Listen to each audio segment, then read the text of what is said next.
Alors ici, on est sur le data center MRS2 d'Interxion, donc à Marseille, où nous célébrons aujourd'hui, 26 novembre 2021, ce très beau projet, unique en France, unique même en Europe, pour être très franc, de refroidissement par ce qu'on appelle river cooling. Donc ce n'est pas réellement une rivière souterraine, c'est un canal souterrain créé à la fin du 19e siècle pour évacuer les eaux de la mine de Gardanne, qui est située à 15 km à vol d'oiseau, et qui depuis plus de 100 ans envoyait de l'eau propre à la consommation dans le port.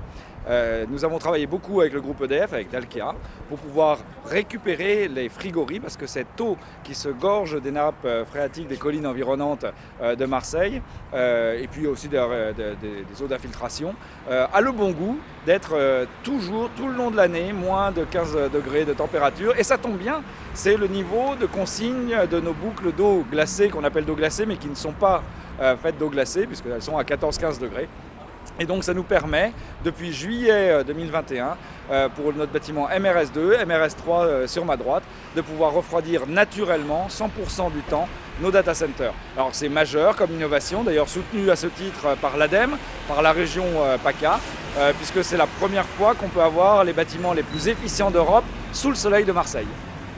Alors, soutenu par un certain nombre d'organisations, mais également réclamé par les clients.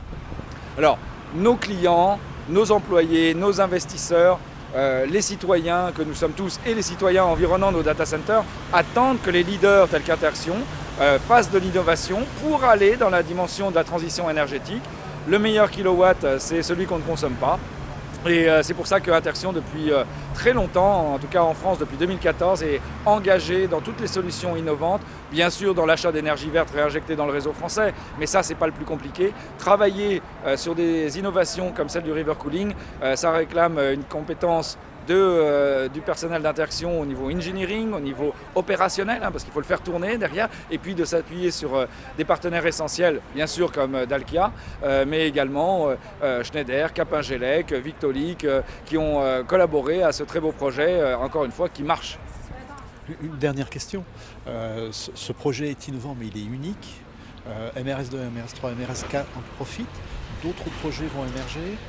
Est-ce qu'on peut avoir une idée des pistes qui peuvent être étudiées pour la suite?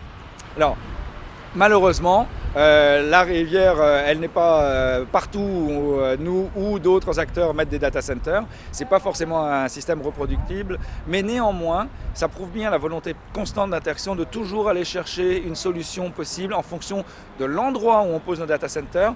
Nos data centers doivent être posés à des endroits très particuliers. C'est pour ça qu'on est dans 50 villes dans le monde où se passent les fameux hubs de transformation digitale, que sont par exemple en France, Paris et Marseille.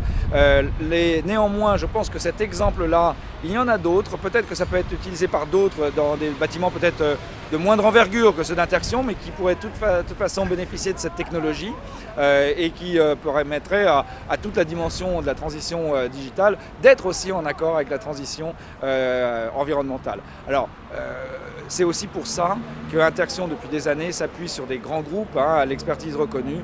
Je viens de citer le groupe EDF, Schneider ou des bureaux d'études comme Capingelec pour justement aller sans arrêt chercher des solutions idoines par rapport à nos installations.